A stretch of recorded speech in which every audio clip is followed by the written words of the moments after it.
19 रमज़ान की सुबह मस्जिद कूफा में नमाज फजर का वक्त था जब अब्दुर्रहमान इब्न मिलजिम ने दौरान नमाज मुसलमानों के चौथे खलीफा और पैगंबर इस्लाम के चचाजाद भाई हज़रत अली इब्न अबी तालिब के सर पर जहर में बुझी तलवार का वार किया। ये वार मोहलिक साबित हुआ और 2 दिन बाद यानी 21 रमज़ान को हज़रत अली वफ़ात पा गए। हज़रत अली के दौर खिलाफत में जहाँ कई ऐसे वाक़यात रूनुमा हुए जिनके दूर रस असरात इस्लामी दुनिया पर मुख्तलिफ सूरतों में नज़र आए, वहीं उनके दौर खिलाफत का एक अहम फैसला इस्लामी रियासत का दारुल खिलाफा मदीना से इराक के शहर कूफा मुंतकिल करने का भी था, जिसकी वजूहात और नताइज पर आज तक बहस होती है। दरियाए फरात के किनारे वाक़े कूफा का शहर इराक के दारुल हुकूमत बगदाद से तकरीबन 170 किलोमीटर जुनूब में मौजूद है। अगरचे इस शहर की तारीख़ ज़माना कदीम से साबित होती है, ताहम इसकी अहमियत में इस वक्त इजाफ़ा हुआ जब इस इलाके में फतूहात के बाइस मुसलमानों को रसाई हासिल हुई। बगदाद यूनिवर्सिटी के प्रोफेसर अब्दुर्रज़्ज़ाक़ की तहरीर के मुताबिक कूफा को मुसलमानों के दूसरे खलीफा के दौर में साद बिन इब्बी वक़ास ने अस्करी और इंतज़ामी वजूहात की बना पर कायम किया और बड़ी तादाद में मुसलमान यहाँ आबाद हुए। हज़रत उमर के ही दौर में कूफा में रहाइश पजीर अफराद को वज़ाइफ दिए जाने का सिलसिला शुरू हुआ और 24 हिजरी तक इस शहर की आबादी 1.5 लाख तक जा पहुंची, जब मुख्तलिफ कबाइल से ताल्लुक़ रखने वाले अरबों के अलावा मफ्तूहा इलाकों से ईरानी और मसीही अरब भी यहाँ आकर आबाद हुए। इस्लाम में मदीना को खुसूसी अहमियत हासिल है, जहाँ पहली बाकायदा इस्लामी रियासत का आगाज़ हुआ और यहाँ वाक़े मस्जिद नबवी आज भी दुनिया में मुसलमानों का दूसरा मुक़द्दस तरीन मकाम है और इसे पैगंबर इस्लाम की ज़िंदगी में उनके हेडक्वार्टर की हैसियत हासिल थी। ताहम जिस दौर में मदीना के बजाय कूफा को दारुल खिलाफा बनाने का फ़ैसला किया गया, इस दौर के वाक़यात को देखा जाए तो मुख्तलिफ वजूहात सामने आती हैं। ताहम यह हकीकत अपनी जगह है कि उसके बाद खिलाफत का मरकज़ मदीना वापस नहीं लूटा। हज़रत अली की खिलाफत के आगाज़ से कबल ही इस्लामी दुनिया तक़सीम का शिकार हो चुकी थी और जिंग जमल के बाद 36 हिजरी में इस्लाम के चौथे खलीफा ने फैसला किया कि वो दारुल खिलाफा हिजाज से इराक मुंतकिल कर ले। मौरख़ीन की नज़र में इस फैसले की सबसे अहम वजह यह थी कि हज़रत अली मक्का और मदीने की हुर्मत को कायम रखना चाहते थे और चूँकि कूफा में उनके हामियों की तादाद ज़्यादा थी, इसलिए उन्होंने इस शहर को दारुल खिलाफा बनाने को तरजीह दी। मजहबी सिकालर सैयद इर्तुज़ अब्बास नकवी ने कूफा की तारीख़ पर किताब तारीख़ कूफा के नाम से तहरीर की है।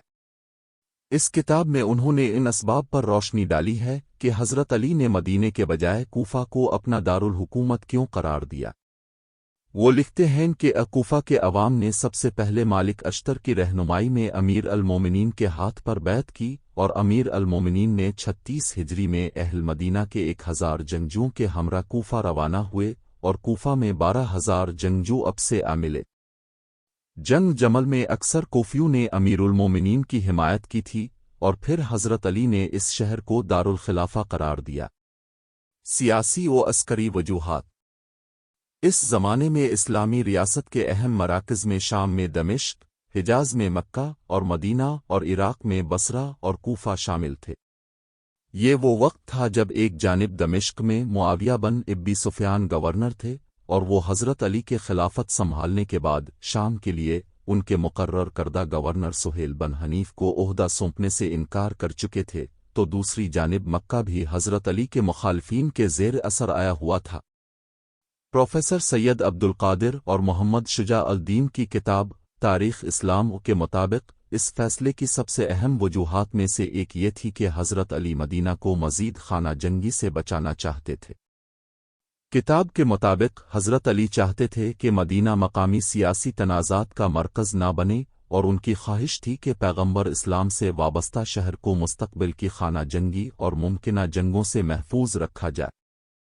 कोल कारमाइकल की किताब दी शिपिंग ऑफ अरबुज़ के मुताबिक इस्लामी फतूहात का दायरा फैला तो इस दीन का सामना रोम और यूनानी तहज़ीबों के साथ साथ ईरानी ख़यालात से हुआ और नई रवायात और अक़दार का इस्लामी सोच में इम्तिज़ाज होना शुरू हुआ, लेकिन इस्लाम के मरकज़ को मदीने से दूर ले जाकर हज़रत अली ने इस्लामी तर्ज़ ज़िंदगी को कम अज़ कम हिजाज़ की हद तक इस मिलावट से बचाया और इन शहरों में इस्लाम बहुत देर तक इसी शक्ल में ज़िंदा रहा जैसा कि पैगंबर इस्लाम की ज़माने में था।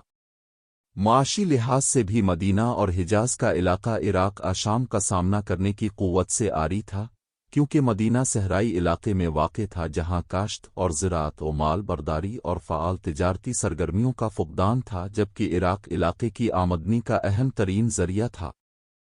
ایک اہم وجہ یہ بھی تھی کہ اسلامی ریاست کی وسعت کے ساتھ ساتھ اس زمانے میں کوفہ جغرافیائی لحاظ سے تقریباً اس زمانے کے عالم اسلام کے مرکز میں واقع ہوا تھا، جہاں سے ایران، حجاز، شام اور مصر پر نظر رکھی جا سکتی تھی، اور ریاستی امور کو چلانے کے لیے بھی یہ مقام بہتر تھا۔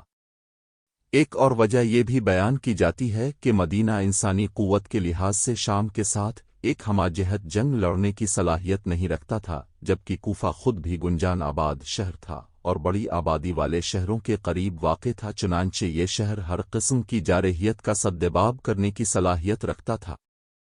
کیپٹل سٹیز آف اسلام نامی کتاب کے مطابق حضرت عمر کے دور میں فتوحات کی وجہ سے مصر اور فارس جیسے زرخیز مقامات سے دولت کی فراوانی حاصل ہوئی، جس کے اثرات مکہ اور مدینہ میں نظر آنا شروع ہوئے۔ سرکاری افسران نے موسم، پانی اور باغات کی فراوانی کے باعث غلاموں کے ساتھ مدینہ کا رخ کیا، تو ان کے ساتھ موسیقار اور ناچنے والے بھی تھے، اور یوں مدینہ میں ایسا ماحول نظر آنے لگا جو اس سے پہلے کبھی نہ دیکھا گیا تھا۔ مسلم مورخین کے مطابق اس صورتحال میں اہالیان مدینہ آسائش طلبی اور راحت پسندی میں مبتلا ہوئے، جبکہ دوسری جانب کوفہ وہ شہر تھا جہاں مدینہ سے منتقل ہو کر آباد ہونے والے پیغمبر اسلام کے اصحاب کی تعداد عالم اسلام کے دوسرے تمام شہروں سے کئی گنا زیادہ تھی، اور حضرت علی کو مدینہ اور مکہ کے بجائے یہیں سے زیادہ حمایت ملی۔ کوفہ 5 برس تک اسلامی ریاست کا دارالخلافہ رہا۔ 40 ہجری میں معاویہ بن ابو سفیان نے جب مکہ اور مدینہ پر قبضہ کیا اور یمن کی جانب پیش قدمی شروع کی، تو یمن کے گورنر عبید اللہ بن عباس نے مقابلے کے بجائے کوفہ کا رخ کیا۔ حضرت علی کو ان بغاوتوں کی خبر ملی تو انہوں نے بھی مقابلے کے لیے لشکر روانہ کرنا چاہا، مگر ابھی یہ لشکر روانہ نہیں ہوا تھا کہ 19 رمضان کو ان پر اپنے ہی منتخب کردہ دارالحکومت کی مسجد میں جان لیوا وار کیا گیا، اور ان کی وفات کے بعد کوفہ سے بھی اسلامی حکومت کے دارالخلافہ ہونے کا اعزاز جاتا رہا اور مرکز حکومت شام منتقل ہو گیا۔